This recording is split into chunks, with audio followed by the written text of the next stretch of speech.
to the skies.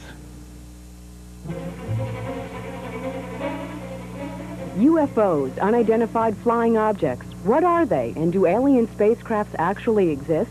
Well, for years, sightings have been reported and documented from different parts of the world. But now UFOs may be closer than you think.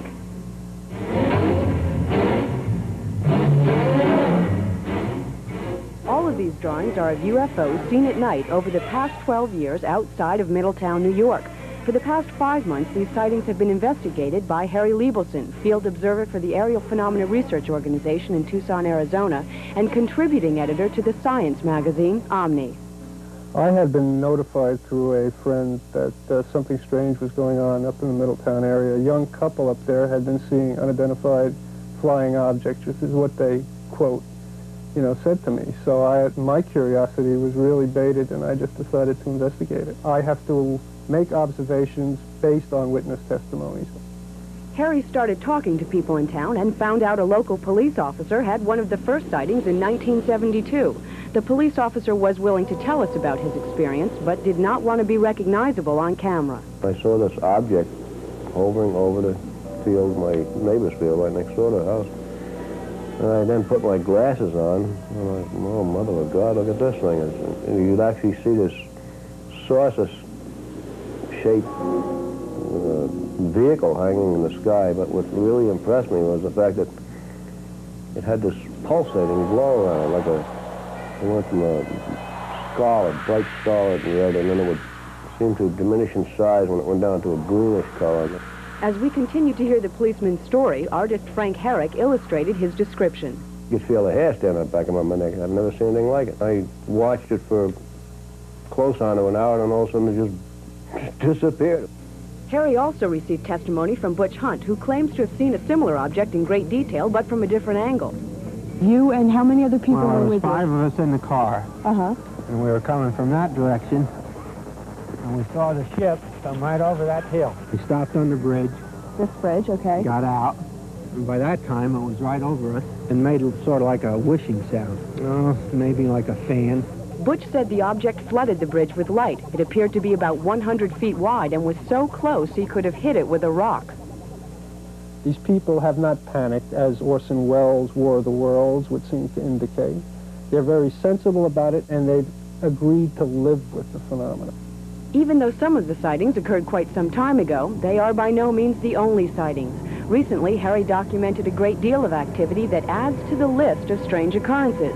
For example, Yvonne Comeau and Dean Stickle saw this object only 3 months ago. It moved toward us, and then it would stop. Then the lights came at us. When it was over here, when we first saw it, it was like a yellow and white, really bright, with the one light on the ground, like flashlight beam. And then it went over the cab of the truck, so we couldn't really see it. So I moved the truck up a little bit further, and it was like a red. And it would go a few feet and stop, go another few feet and stop. No sound at all, very eerie. Harry and a colleague, Ellen Crystal, later started going out into the field to try and find proof of what Harry had heard. What we saw, I consider to be very, very unique and strange. And what we saw was a simple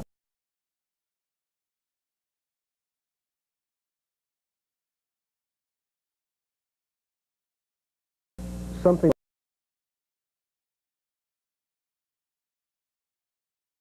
object, which was a bright red-orange.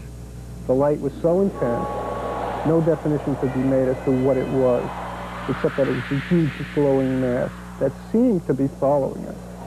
Both Ellen and Harry took pictures of what they saw that evening, but when the pictures were developed, they looked like this.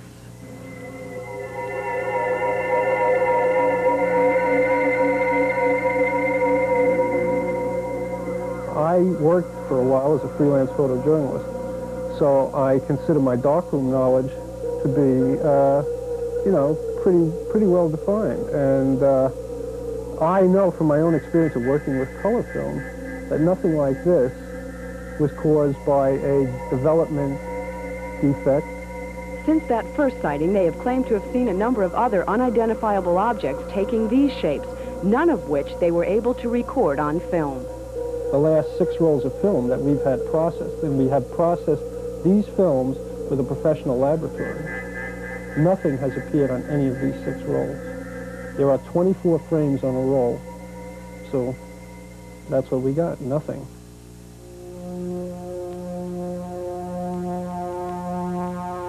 Our curiosity was aroused, and we decided to get a first-hand look. That evening, Sam Steckert, a physicist, was brought in with special equipment in the hopes of providing detailed photographs. As field observers, basically, before we even snap the shutter, we have to differentiate what's a plane, what's not a plane.